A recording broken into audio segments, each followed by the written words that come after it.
blood pressure, which is way too high with some of these callers, but that's okay. So joining us in studio now, it's always a pleasure to have these beautiful ladies who win these pageants, and this lady here is no exception. Her name is Eddye, and she is Miss Juneteenth, Nevada, 2023. She's going to be competing in the Nationals in New Orleans in October, and she also joins us in studio by somebody who has sponsored her, and my friend who's running for Senator, Rhonda Kennedy, both joining me in the studio.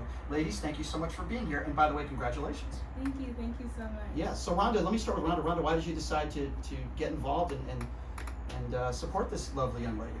Well, I think it's very important that young people actually know the significance behind Juneteenth, and to have someone that actually represents, young people and educating, because it's not just a beauty pageant. It's they have to do a dissertation. They have to talk about different aspects of Juneteenth and what it means. So yeah.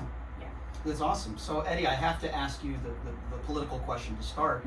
There are some people, Republicans, some Republicans that want to get rid of Juneteenth. They want to get rid of history. As someone who's representing this state, as Miss Juneteenth in Nevada, what would you say to those people? I feel like it's very, very important, especially as a youth advocate. Being 18 years old, I feel like it's very important for us to know our history so that we don't repeat our mistakes. It's very important that we learn from our mistakes, learn what Juneteenth is, learn what other holidays are, learn what the history is behind Juneteenth and the history behind our country in order for us not to make those mistakes again. I couldn't agree with you more. I've said very similar things on this show all the time. And what do you make in general of people out there that want to, it's almost like some people want to wipe out the history books. They don't want to talk about slavery. They don't want to talk about some of the horrible atrocities that have happened in this country. And I don't believe teachers, when they talk about these topics, they want to paint the picture that America's racist or everybody's racist. Yes, there is racism. Yes, there still exists racism. Yes, we've come a long way. But I don't think there's anything wrong with sharing some history, right? Do you agree with that? Yeah, I do agree. I feel like it's very, very important for us to know our history. Like I said, especially as youth, a lot of us, we don't read books anymore. We don't study as much anymore. And also our ancestors or our elders in our community don't pass down this information that I feel like is very, very critical for us to move forward within our communities. Have you had anybody since your Miss Juneteenth, have you had anybody talk to you on social media or come up to you and say they don't believe in what you're doing or they don't believe in this thing? Yes, I've actually had a couple of DMs or comments on my post like Juneteenth is not real or this is fake or Well, how do you deal with that? I'm sorry, as a black woman, because I get, as a very white man, I get very angry when people make statements. I can't even imagine how that would make both of you feel, I would imagine, when somebody says something ignorant like that. At a young age, I was taught discernment by my mom, understanding who's a friend and understanding who's not a friend. And just seeing those, it kind of gives me that motivation, like what I'm doing is right. So this might be a difficult, I'll ask both of you this. When somebody makes a statement like that to you, that this isn't real, like, or something along those lines, do you think that's just blatant racism? Because I think racism is ignorance. Like, yes, there's some hatred elements to it as well, but let's be honest, it doesn't matter whether if you're a bigot, when you're against the LGBT community, or you're against black people, or religion, whatever the case may be. I think it's hatred and ignorance. Would you consider it to be racism when somebody talks to you like that? I feel like the best thing to do is ignore it. Not give that comment, not give that person any more power, any more ignite in their fire, or whatever made them say those negative. I feel like in general, the best thing to do is just to ignore it. Boy, that's really hard for me to do. Yeah, I think that it's more ignorance of not knowing, the real history behind Juneteenth. And also, when people make comments like that, I don't get angry. I take the opportunity to actually educate them, because maybe no one took the time to actually educate them on what Juneteenth and history behind it. So I take the time to educate them, and they can take that information and still be ignorant, or can't claim ignorance anymore. But Rhonda, and I applaud you for doing that. I wish more people would do that. When some Republicans, because let's be honest, this is coming from the right, not you. It's not coming from the left. It seems like most Democrats I talk to, all of them, they want people to be educated on this issue. if a Republican comes to you and says you shouldn't be doing that, you're teaching people hatred, you're telling people that America's bad, bad, bad, and racist, what would be your response to them? No, I'm telling people that this is history. Right. And you know, Juneteenth should be celebrated. It's the day that all slaves knew that they were free. Because there was a time where there was, even after the Civil War ended and slavery ended, that there were still people who didn't know that slavery had ended and were still slaves. And so that's the history behind it, and we celebrate that because that's our ancestors. I'm a direct descendant of slaves. And so I think that it's on both sides. I know it's Democrat, but I think it's on both sides, and both sides need to be educated, because if Democrats are so for Juneteenth, then let's put more effort into actually doing things and educating and helping, African American women, like you're doing here today. I really appreciate you having us on, Brian, because this is very important, because this is our future. Yeah. And we need to spread that message, and a positive role model, not these stereotypes.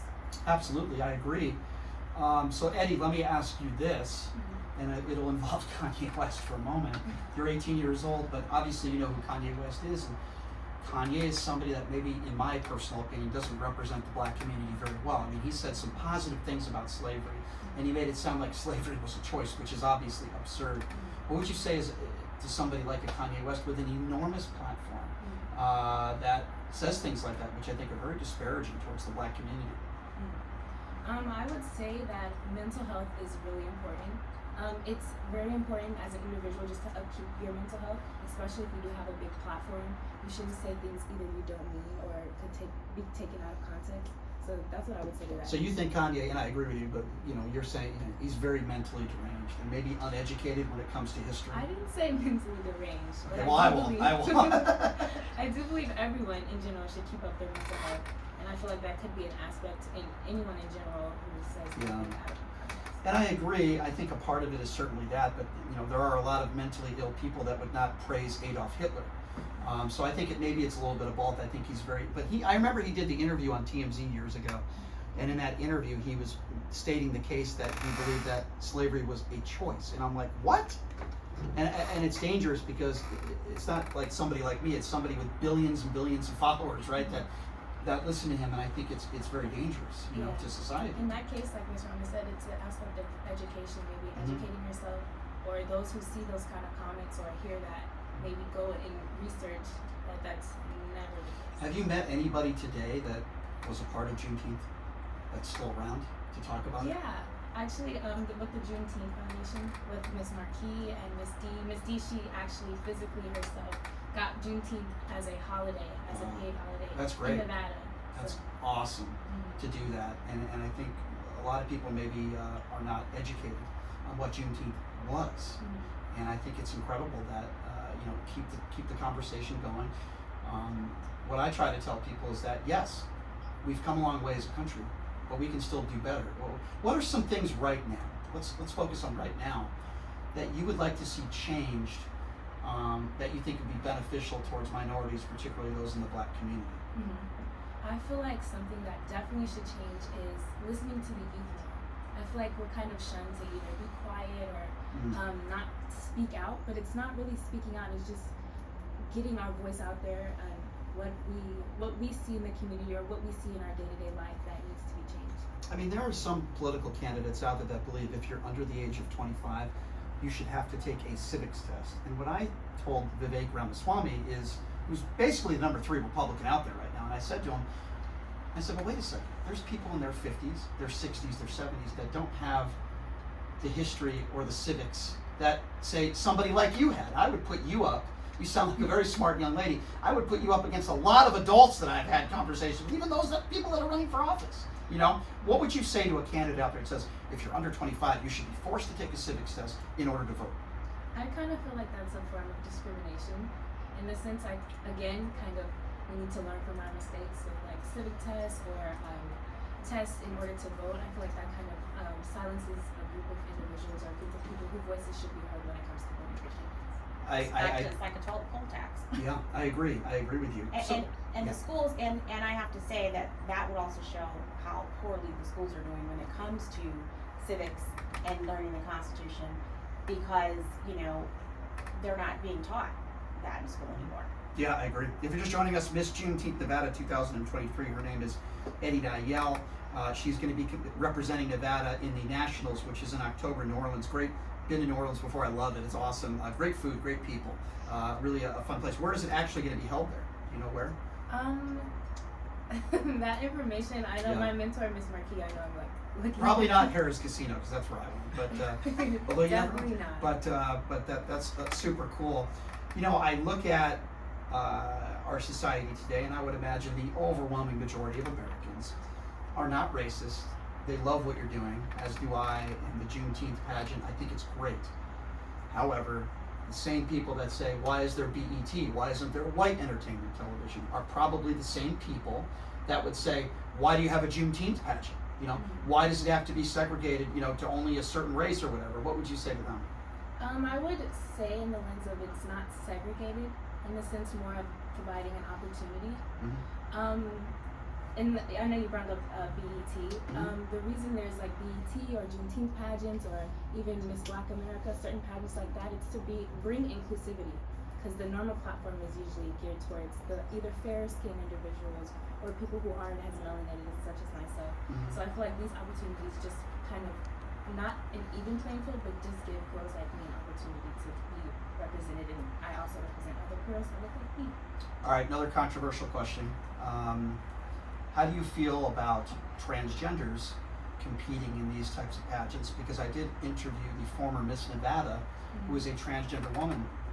Lovely lady. We had a great conversation, and I thought she was awesome, and I have no problem with it. Now, I do have a problem with transgender women competing against other women in sports. I wouldn't necessarily consider this a sport, but how would you feel competing against a transgender woman, and do you think that's fair, and are you okay with that? I haven't really thought of something like that. Unfortunately, a lot of people do. Maybe that's a good thing you haven't thought about it, but that's happening in pageants, right? Our Miss Nevada is transgender, you know. Would you be okay with that, or you think that's fair? I do think that's okay in regards to pageantry. I do think that's Yeah, because how about you, Rhonda? How do you feel about that? Did he get the snip? Well, I won't be doing the checking I know. on that, but let's go with yes. Okay, yes. Because former Miss Nevada did. She had the full surgery. So you're okay with that? You know, I don't know, Brian. That's, you know, for the first time you actually got me. I would argue there are a few other times, but that's okay. No, that I'm like, or that I don't have an opinion. I don't, you know. Yeah, I'm okay with it. Okay. Because here's why I'm okay with it, as Eddie is. Because plastic surgery is allowed. There's no rule in your pageant, I'm sure, that says you can't have any type of plastic surgery, right, to be in the pageant. So I don't have a problem with it. I have a problem with competing against other women on the playing field. I think that's an unfair advantage. I wouldn't necessarily say it's an unfair advantage in a pageant. You see where I'm going with that? Yeah. So that's why I'm okay with it. And I've been very outspoken, you know, on some other issues. But like Leah Thomas, I think that's a joke.